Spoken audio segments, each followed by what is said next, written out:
The reason you're trash on defense in college football 26 is because you're using the wrong settings. Luckily for you, in this video, I'm breaking down the best defensive settings that you need to be using to get more stops here in CFB 26. If you're tired of your players being out of position, or you simply want to know what are the best zone drop settings to use, I've got you more than covered in this video, so let's jump right into it. So like I said, one of the most important settings that you need to make sure you're using correctly is using the best zone drops. Let me show you which ones those are. Alright, so zone drops have a couple of unique use cases. If you're trying to defend underneath, obviously curl plots on 5 is great. If you're tired of your hook zones dropping 10 yards back, you can put your hooks on 5.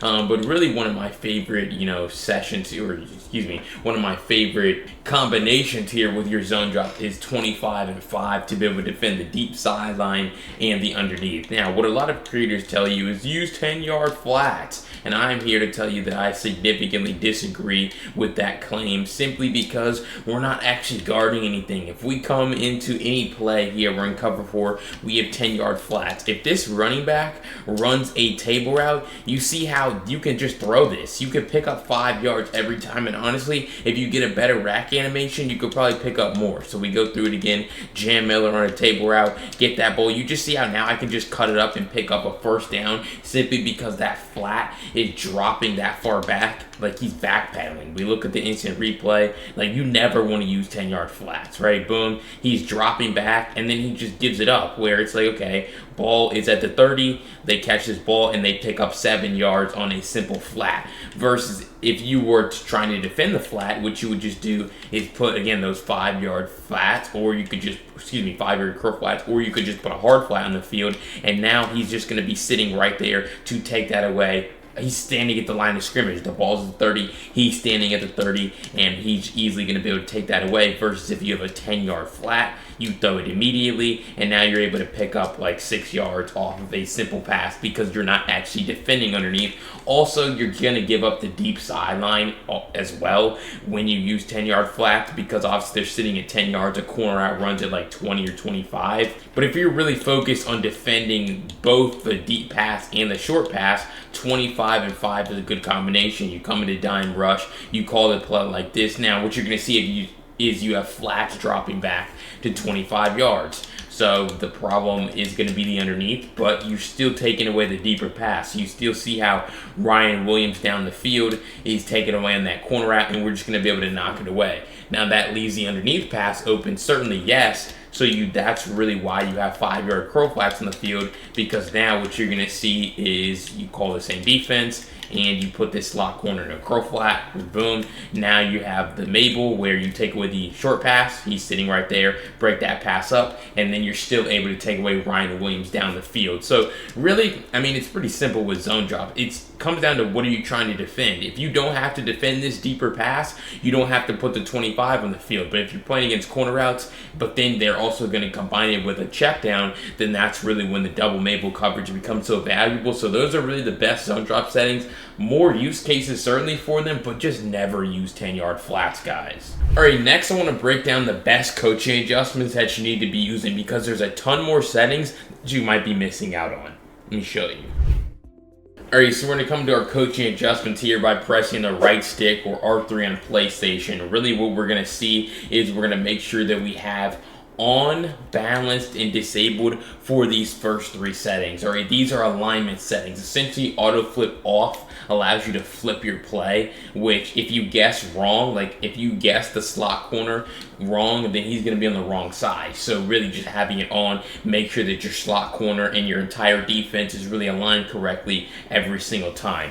Cornerback matchups, you want to make sure that these are in balance. What this is going to do, it's going to make sure that your defense doesn't crisscross. Like for example, if you put it on by speed, right, what could happen is your guys could come out misaligned, right? So really what that means is when the offense no huddles, these guys are trying to follow across the field. Let's just say Jackson is trying to match up with their fastest receiver and you have it set to by speed. Well, now Lee tries to match up with their slowest receiver, right? And then maybe we come over here next to Ryan Williams, right? And so now we've tried to realign based on what we have it set to, which is speed, right? And so, but now the deep zones are coming from across the field. So realistically, if they were to just put Horton on a streak, or they have any half-decent route concept, that's going to be wide open down the field. I know that's happening to a ton of you guys, and it's probably been happening all year, and you don't really know why it's happening, but that's the solution. Just change, your cornerback matchup there to make sure it's unbalanced, and then your zone coverage defenders will actually line up over the right guys every single time, and you won't have anything to worry about. But there's one last setting here that we need to talk about, one last alignment setting here. We're going to make sure we have defensive motion response disabled. This is very similar to the last one that I showed you, where you don't want a cloud flat to motion over or follow a receiver in motion. Because again, that could leave a wide open pass down the sideline. So really, with these first three on balance disabled, it's exactly what you need to do with it. And then, some of these other coaching adjustments that are important: safety depth on close with your safety width on pinch. The reason why is you're going to be able to defend the seam a whole lot better.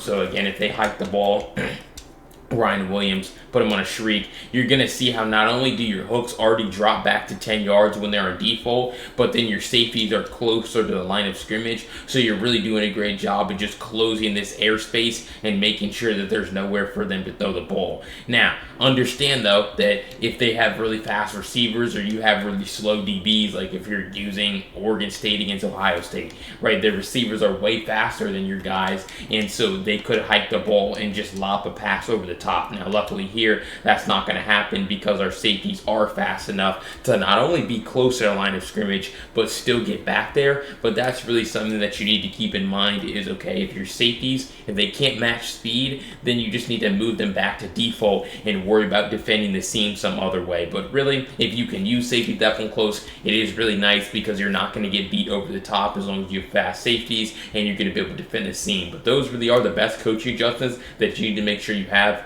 turned on. Alright, so if you're enjoying those first two tips so far in this video, make sure you go down below, hit that subscribe button. I break down college football 26 tips and tricks for you guys every single day. You don't want to miss out on any of the content I have. But if you want all 5 of these tips, the first 2 that I showed you and the next 3 that are to come, if you want them in written form to save on your phone during gameplay, go to the link down below in the pinned comment to join CFP University, where your first month is only going to be $1. Please don't let $1 be the reason you're still struggling to win games on defense here in CFP 26. I'm literally giving you the greatest offer because you can also ask me any question you want in Discord. What do you think? Join today, and let's jump right back into the video. Because this next setting is one that so many players miss out on or have never heard of. Let me show you the best way to run match coverage.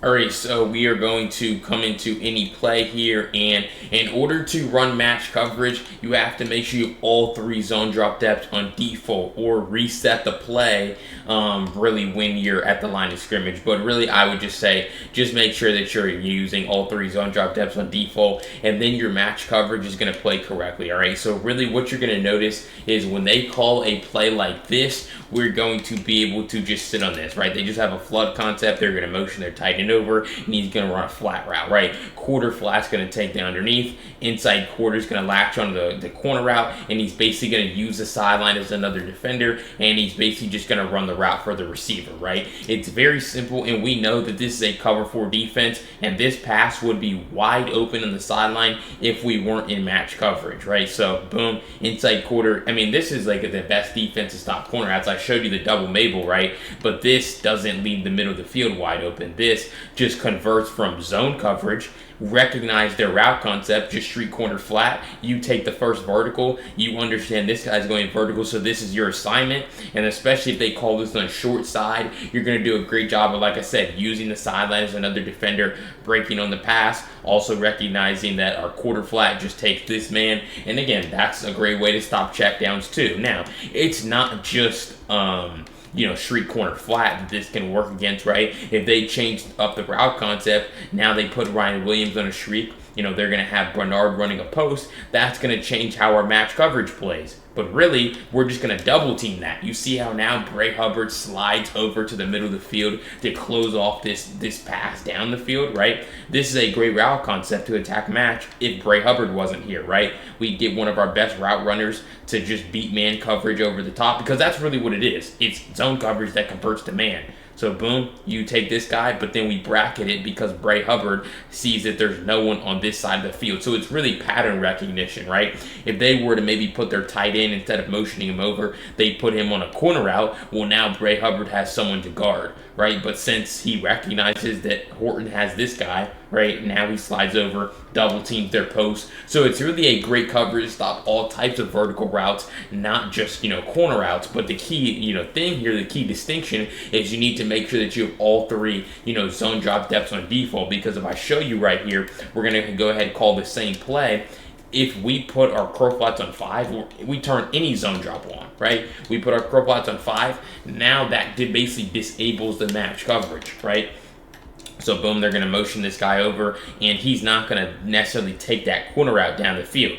You see how he just leaves it wide open, right? It's wide open the sideline. Instead of turning to go guard the corner, he now turns to go drop into his inside quarter. You see how now he doesn't match, and this pass is going to be wide open the sideline simply because, we're not in match coverage anymore. We turned it off by using the zone drop on 5. So really, my point here, cover 6, cover 3 match, cover 9, cover 4 quarters, palms, any match coverage, make sure you have all 3 zone drop depths on default to make sure that the coverage converts from zone to man. All right, and if you want to give up 0 points in your next game, make sure you go down below, hit that subscribe button. Again, I break down college football 26 tips and tricks every single day. So what are you thinking? Who wants to give up points? Hit that subscribe button and solve it today. But let's jump to those final 2 tips. Which that next one is going to be a secret setting that's going to make your run defense so much better. Let me show you. Which if we pause the game, we come down to options here, and we're going to click on settings, and you want to scroll all the way down into your gameplay helpers, and you want to make sure that you have defensive heat seeker assist turned on with your window set to at least 100% or higher. You just have to kind of get the one that you're comfortable with, but 100% is the default setting once you turn heat seeker on. Now what this is going to do is, like I said, make your run defense a whole lot easier for you to stop the run. So really what you're going to notice is you're going to take any linebacker here and you're going to stand 4 yards over the guard. This is the gap shoot method to stop the run. I've talked about hovering inside your defensive tackle, right? That's certainly a method that we might talk about here. We have the automatic run defense on double mug, but really the most consistent way year over year is just looping around and shooting gaps. So you're going to stand 4 yards over the guard on the halfback side just like this, and you're just going to loop around and dive tackle the ball carrier in the backfield just like that to cut out his legs. Now, you see on that time I do cut out his legs. He unfortunately breaks the tackle, which doesn't really happen too often, but you're trying to get this Superman dive. You see this right here where you're basically just going to cut out his legs and jump through these linemen, right? Having heat seeker on is what's going to make it easier for you to suction tackle him. So again, same thing. This time I'm just going to try to run through that gap, and then I, suction tackle him, because you see how I got caught up on the lineman, and the reason I did was because I didn't loop around. I just tried to cheat my way through, which it ended up working here because I was still able to dive tackle. But that's why I say loop around. You see how this gap right here is wide open in between 74 and 71. If I looped around, I could have met Jam Miller there, but you still see how I'm able to just dive right through him, right, and then suction tackle him. So you see this is the suction tackle at the last second to be able to cut him down and bring him down to the ground, right? And so that's really the gap shoot technique. So either you run through a gap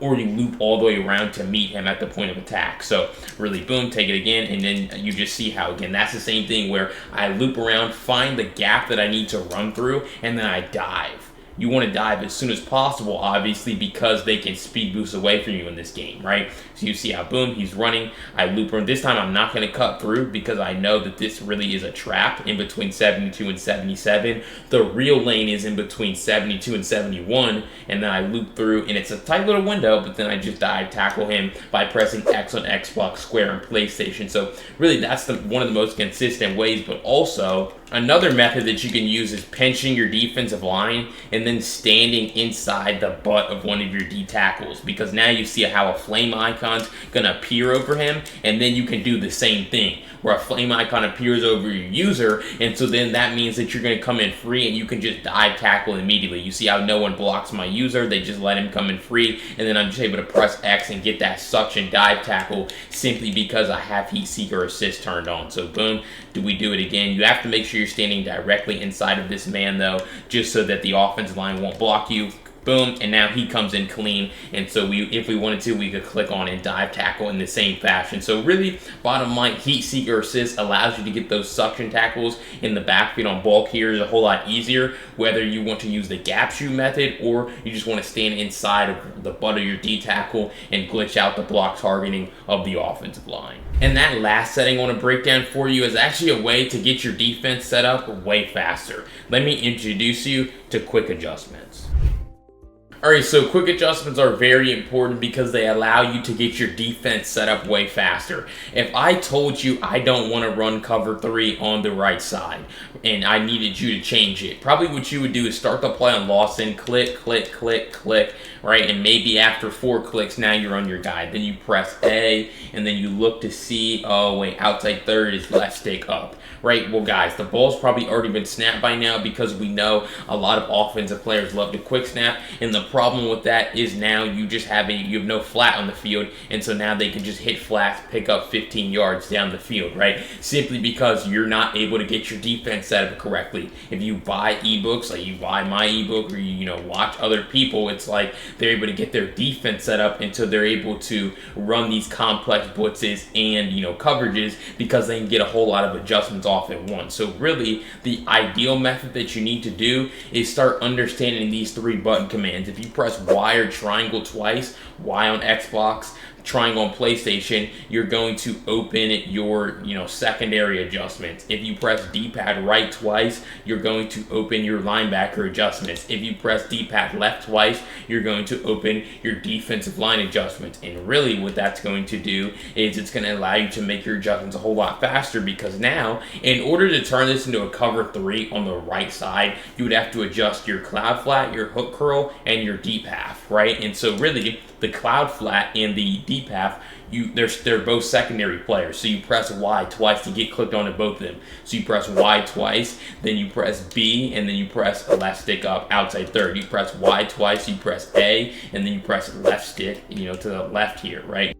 Inside third. You press you press D-pad right twice, then you press A, and then you press left stick to the right to put them in a curl flat. And now the defense is a whole lot more suitable to be able to defend possibly a flood concept versus if you're in cover 2, right? And so really that's it. Like if I was to make this adjustment, boom, I could honestly not even look because it's such muscle memory, right? The muscle memory is if you press Y twice, you open the secondary. You press D-pad right twice, you open the linebackers. You press D-pad left twice, you open the D-line. So it's like, it doesn't take a whole lot of thinking for me, and once I get clicked on to each of my guys, so let's say I get clicked on my outside corner, now I need to understand, okay, I put him in an outside third, I put him in a hard flat, clap flat, soft squat, and custom zone. So those are the adjustments that I need to master and build the muscle memory on. For example, my defensive lineman, I really only put him in a curl flat or a hard flat, right? So I really only need to master those 2. It's going to save you so much more time at the line of scrimmage,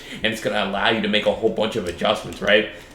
If I wanted to turn this into a cover 3, I wanted to man up the slot receiver. Now, in under 2 seconds, I've done that, and if this is the defense that I deem the most, favorable for us, now I have it set up, and I'm not having to click onto a whole bunch of players individually, and that will get you quick snaps. So bottom line, Y or triangle twice is going to open the secondary, D-pad right twice opens the linebackers, D-pad left twice opens the D-line. Once you master that, it's going to make your adjustment game way faster, because at that point, it's just muscle memory and you're not having to look. Alright, so like I said, if you want to start locking down on defense every game here in CFB 26, make sure you're subscribed to this channel. I drop daily tips and tricks, content to help you guys out on defense, and you don't want to miss out on any of it. But if you want all 5 of these tips I broke down for you in this video in written form to always access and save on your phone during gameplay, go to the link down below in the pinned comment today to join CFB University, where you're going to get your first month for only $1. You get premium access to me in Discord, you get all my written breakdowns for the the month of April and beyond, so it's really a no-brainer. What are you thinking? Join today for $1, and if you want to see 5 offensive tips to help you out here in CFB 26, check out this video right here. I'll see you over there. Peace.